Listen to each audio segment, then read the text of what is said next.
विद्यार्थी मित्रो नमस्कार. बघा आज आपण इयत्ता 6वी मधील ब्रिज कोर्सच्या संदर्भात आज आपण माहिती पाहणार आहोत.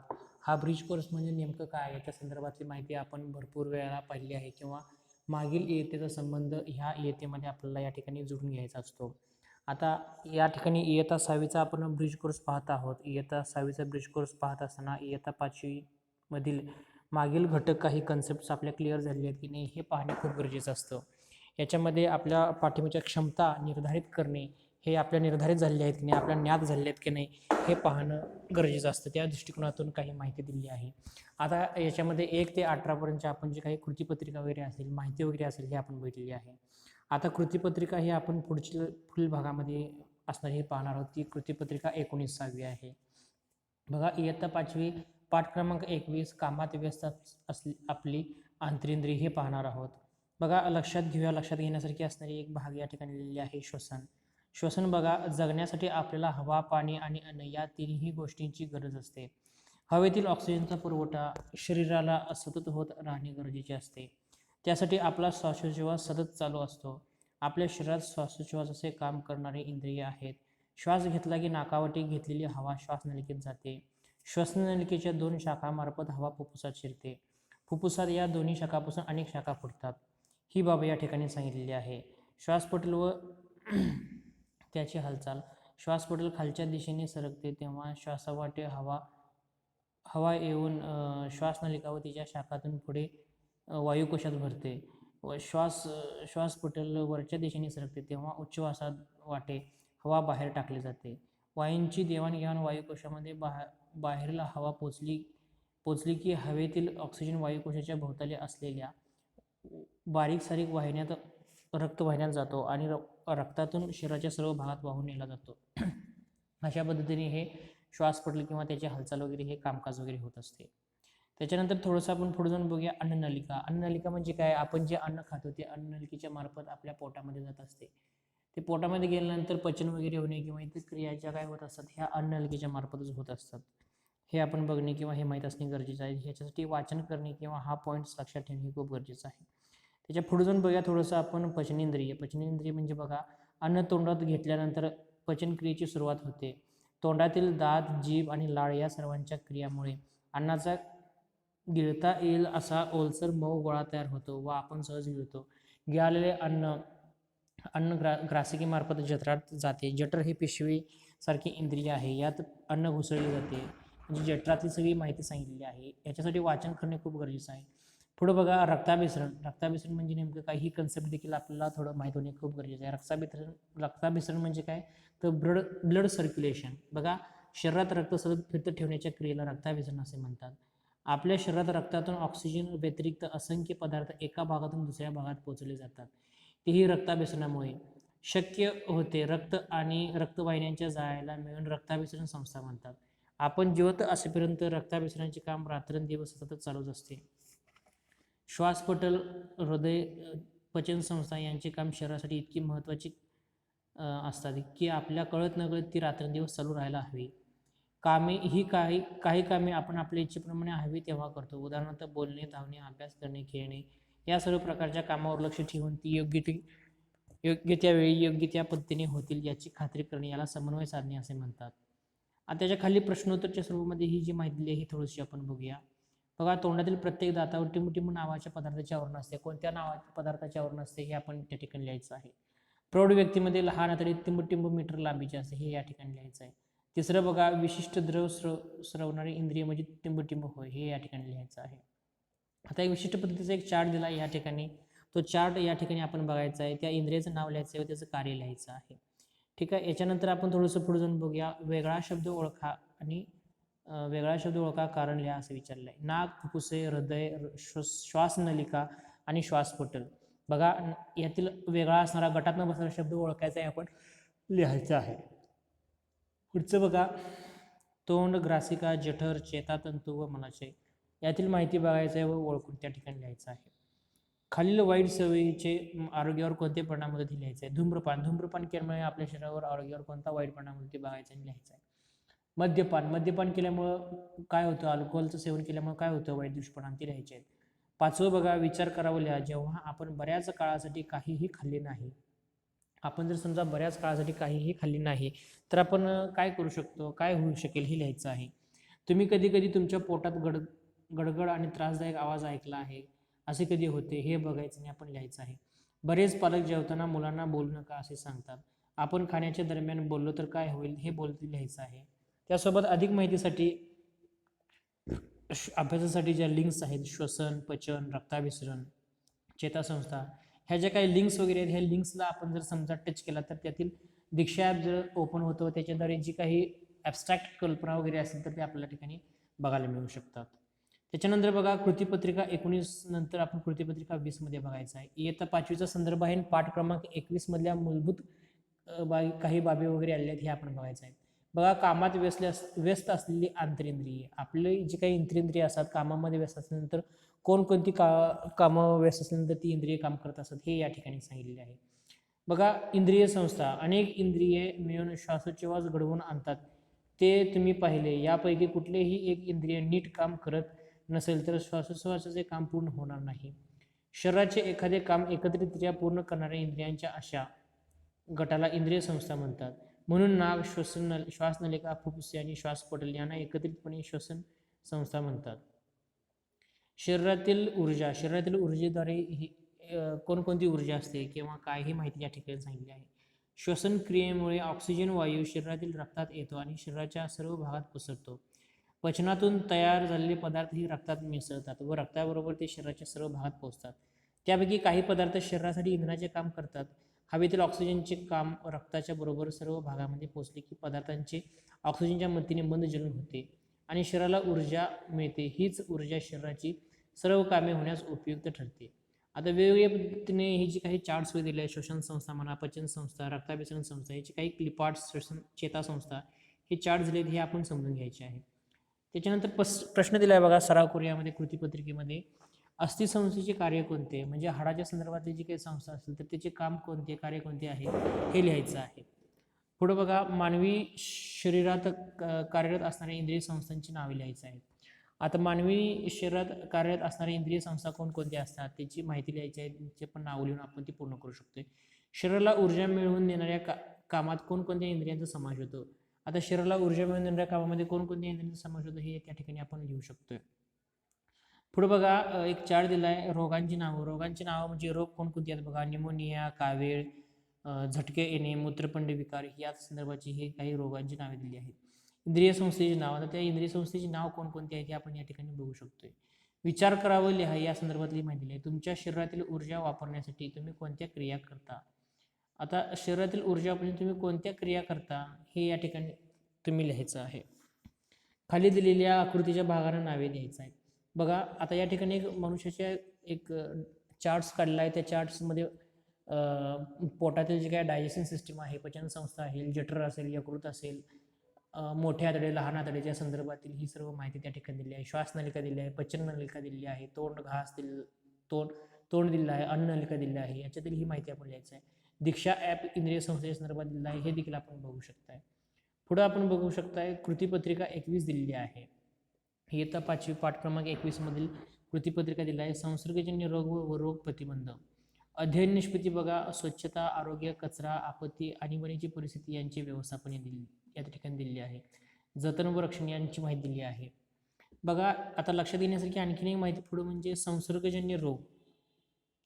आईचा हात भाजून तिला झालेली जखम किंवा आजोबांची पाठदुखी दुसऱ्यांना होत नाही, परंतु फ्ल्यू, पडसे, खडूस, नायटा, कांजिण्या, गोवर अशा काही आजारांच्या बाबतीत रोगांपासून दूर राहण्याची काळजी घ्यावी लागते.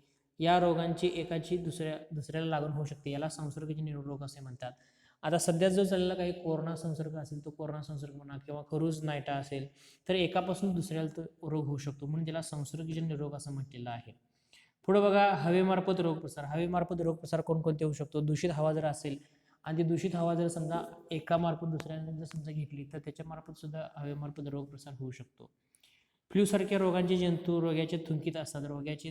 रोग्याने थुंकल्याने, खोकल्याने किंवा शिंकल्याने हवेत पसरतात. आसपासच्या लोकांच्या शरीरात हे जंतू श्वासावाटे शिरतात. उघड्यावर थुंकू नका, खोकू नका, हवेवाटे छातीच्या व घशाच्या रोगांचा प्रसार होण्याची या ठिकाणी होऊ शकतात. पाण्यामार्फत रोग प्रसार, आता टायफॉईड, कॉलरा, जुलाबसारख्या आजारांच्या रोगांची काही जंतू वगैरे असतील, कावीळ जंतू असेल तर ते पाण्यामार्फत मिसळत असतात, हे या ठिकाणी लक्षात घ्यायचं आहे. त्याच्यानंतर बघा कीटकामार्फत रोग प्रसार, कीटकांच्या मार्फत रोग प्रसार म्हणजे कोणकोणते असतात? हिवताप, आता हिवताप हा विशेषतः डासामार्फत होत असतो. बघा हिवताप झालेल्या विशिष्ट व्यक्तीस डास चावला की रोग्याच्या रक्तातील हिवतापाचे जंतू डासाने शोषलेल्या रक्ताबरोबर डासाच्या शरीरात प्रवेश करतात. हा डास दुसऱ्या व्यक्तीला चावला की त्या व्यक्तीच्या शरीरात हिवतापाचे जंतू शिरतात आणि त्या व्यक्तीला हिवतापाची लागण होते. डास, पिसांसारख्या कीटकांमुळे रोग प्रसार होतो, म्हणूनच अशा कीटकांची पैदास रोखली पाहिजे. बघा संपर्कामुळे रोग प्रसार, या ठिकाणी काय या ठिकाणी सांगितलेलं आहे बघा, नायटा, खरूज त्वचेवर होणारे रोग आहेत.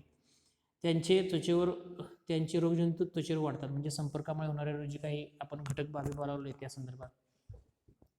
बघा अशा रोग झालेल्या व्यक्तीच्या त्वचेशी स्पर्श झाला की त्यांचे कपडे दुसऱ्याचे वापरले तर त्यालाही तोच त्वचेचा रोग होऊ शकतो, म्हणूनच एकमेकांचे कपडे वापरणे टाळावे. बघा आता याच्यानंतर सराव करण्याच्या संदर्भामध्ये एक चार्ट आलेला आहे. हवेमार्फत होणारा रोग, पाण्यामार्फत होणारा रोग आणि कीटकामार्फत होणारा रोग. आता हवेमार्फत होणाऱ्या रोगाच्या संदर्भामध्ये कोणकोणती माहिती बाब आलेला आहे हे आपण या ठिकाणी लिहू शकतो. पाण्यामार्फत होणारा रोग आपण बघितलं आणि कीटकामार्फत होणारा रोग आपण या ठिकाणी बघितलं. आता तर काय होईल, व्हॉट विल बी हॅपन असं विचारलं आहे. आता पुढे बघा, पाणी उकळून व गाळून प्यावे, तर असं केल्यामुळे काय होऊ शकेल तर आपल्याला शुद्ध पाणी वगैरे मिळू शकेल, हे आपण त्या ठिकाणी नमूद करू शकतो. उघड्यावर अन्नपदार्थ खाल्ले, उघड्यावर अन्नपदार्थ खाल्ले तर त्याच्यातील काही कीटक वगैरे असतील किंवा दूषित जर काही भाग असेल तर तो आपल्या पोटात जाईल व आपण रोगाला बळी पडू असं म्हटलं आहे. अन्न झाकून ठेवले तर काय होऊ शकेल हे आपण आपल्या अनालिसिसवरती लिहायचं आहे. बघा तिसरा प्रश्न बघा, एक चार्ट दिला आहे, विधान दिले आहे, ते योग्य की अयोग्य त्याच्यामध्ये टिक मार्क करायचं आहे. खोकताना किंवा शिंकताना नाकासमोर रुमाल धरायचं, हे योग्य की अयोग्य आपण लिहायचं आहे. त्याच्यामध्ये उरलेली 2 उदाहरण आपण लिहायचं आहे. चौथं बघा, अन्नातून होणारी विषबाधा कशी रोखता येईल हे तुमच्या शब्दात लिहायचं आहे. अन्नातून विषबाधा कशी रोखता येईल, अन्नातून विषबाधा रोखायची असेल तर आपण अन्न चांगल्या पद्धतीने शिजवून घेतले पाहिजे, चव केलं पाहिजे किंवा इतर प्रिझर्वेटिव्ह वगैरे वापरले पाहिजेत. अशा पद्धतीने त्याच्यातून अन्नबाधा रोखता येऊ शकते आपल्याला. त्याच्यानंतर बघा कृतीपत्रिका 22 आपण जाऊया. आता कृतीपत्रिका 22 इयत्ता 5वीचा प्रकरण क्रमांक 23 संसर्गजन्य रोग व रोग प्रतिबंध. मगाशी आपण संसर्गजन्य रोग पाहिलं, आता ते संसर्गजन्य रोग आणि रोग प्रतिबंध याबाबतची माहिती आपण या ठिकाणी पाहणार आहोत. बघा रोग प्रतिबंध, रोग होऊ नये म्हणून केलेल्या उपायांना रोग प्रतिबंध असे म्हणतात. पाण्यावाटे होणारा रोग प्रसार टाळण्यासाठी जलशुद्धीकरण केंद्रात पाण्याचे निर्जंतुकीकरण करण्यात येते. गावातील पाण्याच्या सार्वजनिक स्रोतांचे निर्जंतुकीकरण ब्लिचिंग पावडरचा वापर करून केले जाते. गॅस्ट्रो किंवा कावीळसारख्या रोगांची साथ पसरली की पाणी उकळून पिण्याचा सल्ला दिला जातो. साचलेल्या पाण्यावर डासांची पैदास होऊ नये म्हणून शक्यतो पाणी साचून राहणार नाही याची दक्षता घ्यावी. ते शक्य नसल्यास कीटकनाशकांचा वापर करतात, यामुळे मलेरियासारख्या रोगांच्या प्रसारास प्रतिबंध होतो. क्षयासारख्या संसर्गजन्य रोगाची लागण झालेल्या रुग्णांना स्वतंत्र जागी ठेवण्यात येते. हॉस्पिटलमध्येही संसर्गजन्य रोग झाल्यासाठी एक खास विभाग असतो. त्यासोबत आता कोरोनाच्या काळामध्ये काही क्वारंटाईन कक्ष वगैरे केले जातात, म्हणजे त्याच्यापासून दूर लांबून ठेवण्याचे काही प्रकार वगैरे आपल्याला अनुभवायला येतात. त्यासोबतच इतर काही प्रिव्हेन्शन्स वगैरे घेतले जातात, त्यापासून आपल्याला माहिती मिळते. पुढं बघा लसीकरण, एखाद्या रोगाची साथ येते तेव्हा प्रत्येकाला तो शरीरात रोगजंतू शिरतात, तेव्हा आपले शरीर त्या रोगजंतूविरुद्ध लढा येते, म्हणजेच रोगाचा प्रतिकार करते. त्यामुळे बहुसंख्य वेळा शरीरात रोगजंतू शिरल्यावरही रोग होत नाही. रोग प्रतिबंधाचा आणखी एक उपाय म्हणजे लसीकरण होय. आता लसीकरण म्हणजे काय तर अँटीबायोटिक्स म्हणजे म्हणा किंवा काही ठराविक जीवाणू वगैरे ते विषाणू शरीरामध्ये सोडले जातात व प्रतिकारशक्ती वाढली जाते, ही बाब आपण या ठिकाणी लक्षात घ्यायची आहे. सार्वजनिक आरोग्य आणि सेवा सुविधा, आता सार्वजनिक आरोग्य सेवा सुविधा म्हणजे काय तर गटर म्हणा किंवा रस्ते म्हणा किंवा शौचालयाची सार्वजनिक शौचालय असतील किंवा आरोग्यसंबंधी काही बाबी असतील, लसीकरण कार्यक्रम या संदर्भातली माहिती या ठिकाणी दिली आहे. हे आपण पूर्णपणे वाचायचं आहे, म्हणजे सार्वजनिक आरोग्य सेवा सुविधा संस्था संबंधी माहिती आपल्याला या ठिकाणी बघायला मिळू शकेल. पुढे बघा खालील रोगावर रोग प्रतिबंधात्मक उपाय सुचवा असे भेटलेलं आहे. मलेरिया झाला तर काय करायचं हे तुम्ही त्या ठिकाणी सुचवायचं. कॉलरा झालं तर काय लिहायचं ते लिहायचं. पोलिओ, क्षय याबद्दलची माहिती लिहायचं आहे.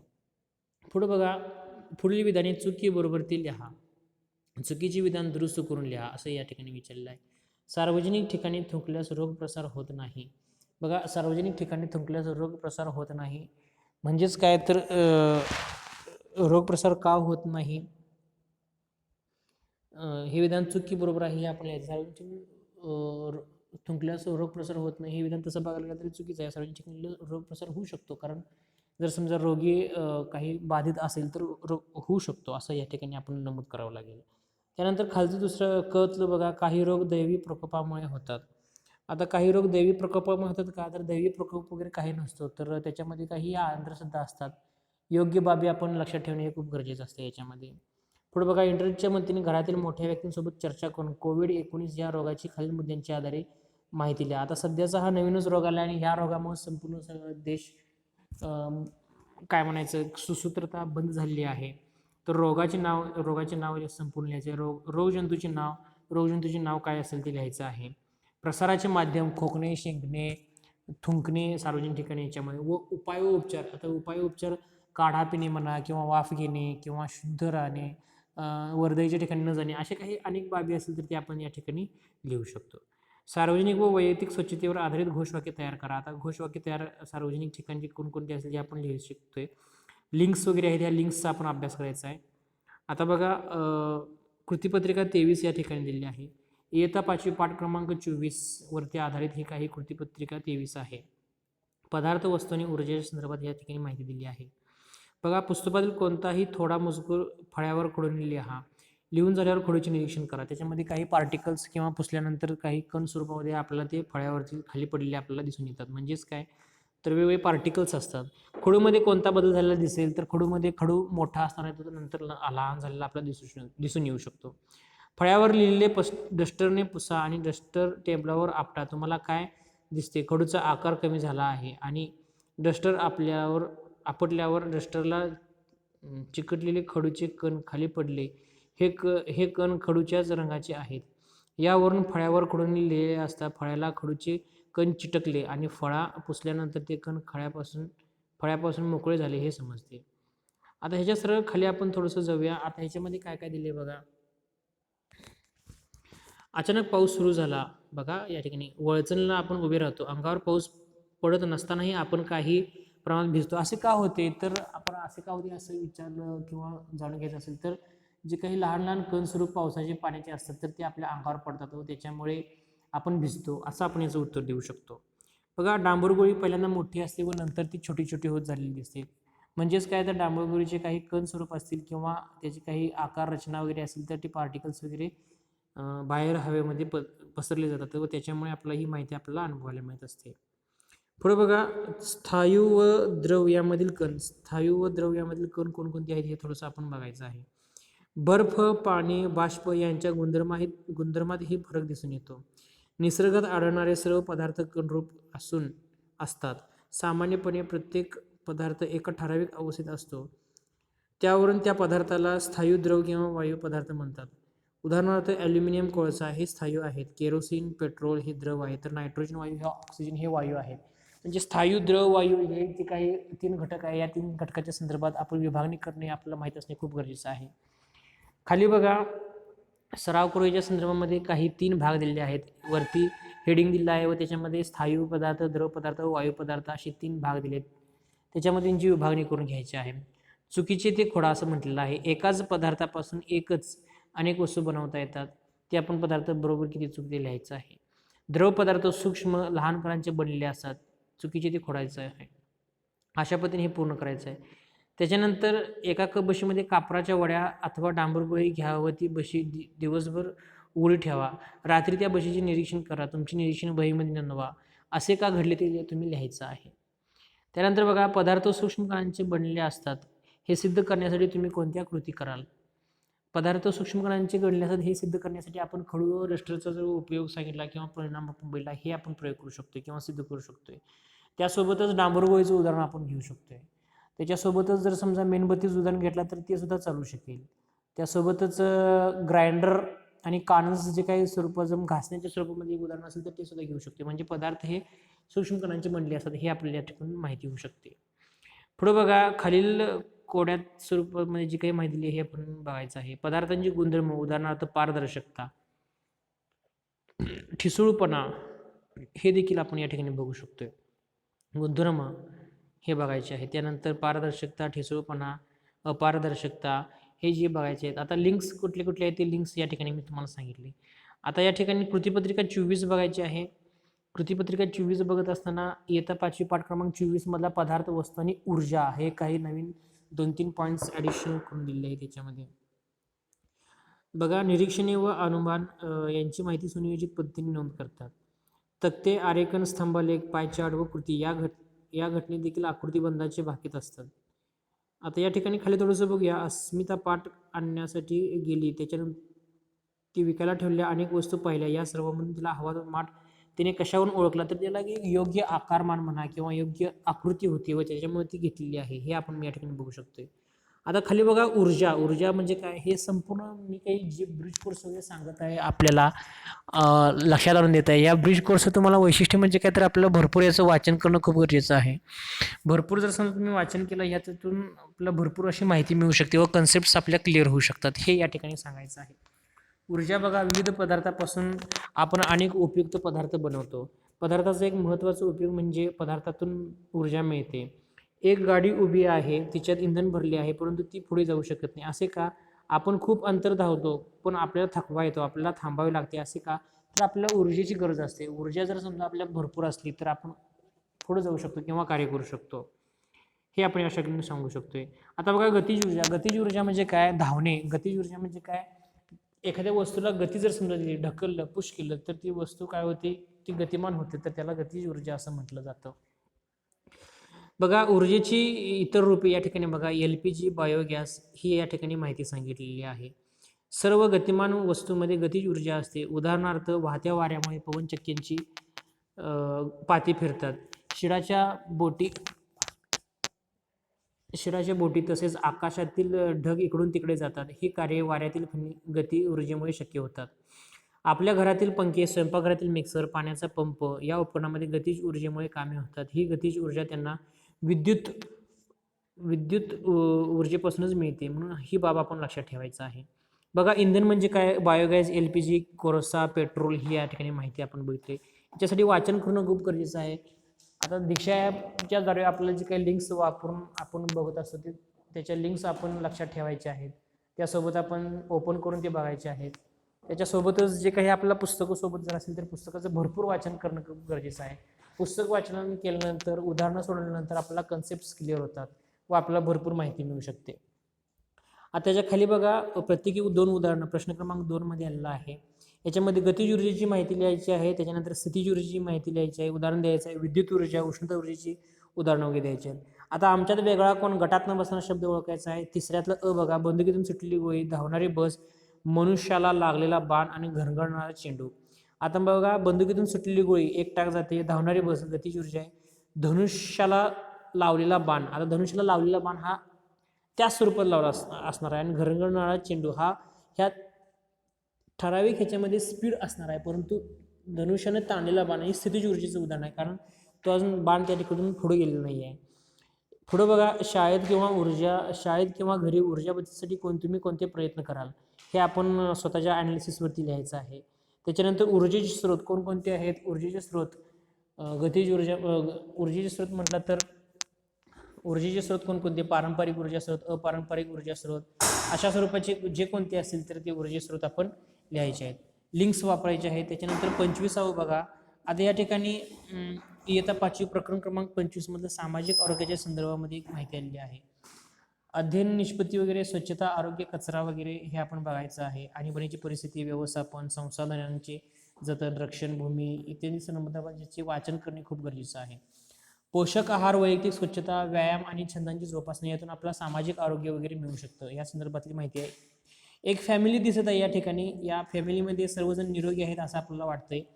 सर्वजण एकत्र एकोप्याने बसून TV पाहत आहेत, आनंद घेत आहेत, मजा घेत आहेत. सामाजिक सुरक्षितता किंवा सामाजिक आनंद, एकोपा या ठिकाणी आहे असं आपल्याला या ठिकाणी दिसून येऊ शकतंय. पुढं बघूया, सामाजिक दुष्परिणाम. आता या ठिकाणी जुगार, मटका किंवा अल्कोहोल, दारू पिणे, सिगरेट पिणे हे सामाजिक अनारोग्याचं कारण आहे किंवा दिसतंय, हे आपल्याला आपण ह्या छायाचित्रातून बघू शकतो आणि या सवयीपासून दूर राहणं खूप गरजेचं आहे. पुढे बघा, तंबाखू सेवन व मद्यपान मृत्यूला आव्हान. तंबाखू सेवन व मद्यपान अति करू नये, हे घातक असतं. अशा पद्धतीने या ठिकाणी सांगितलेलं आहे. त्यासोबतच आपण थोडंसं आणखीन खाली जाऊया. मद्यपान व्यसनाचे दुष्परिणाम कोणकोणते असतात.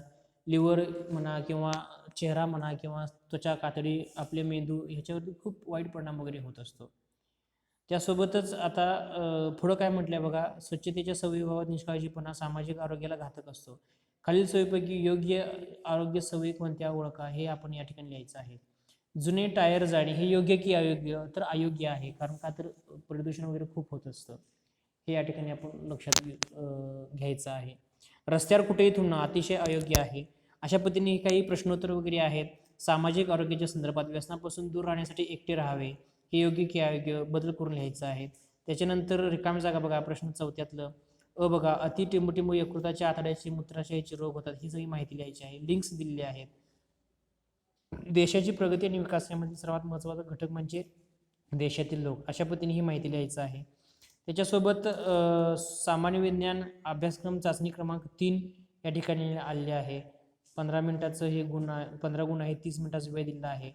अभ्यासक्रम चाचणी क्रमांक 3 दिलेली आहे. हे आपण आकृती वगैरे माहिती बघायची. उपग्रहांना टिंबटिंबपासून प्रकाश मिळतो, कशापासून मिळतो? वरती दिलं आहे सूर्य, देवराई, जलावरण, ह्याच्यापासून ही सगळी माहिती लिहायचं आहे. अभ्यास करायचा, वाचन करायचं आहे. पुढील भागाला आपण पुढील माहिती पाहूया. धन्यवाद.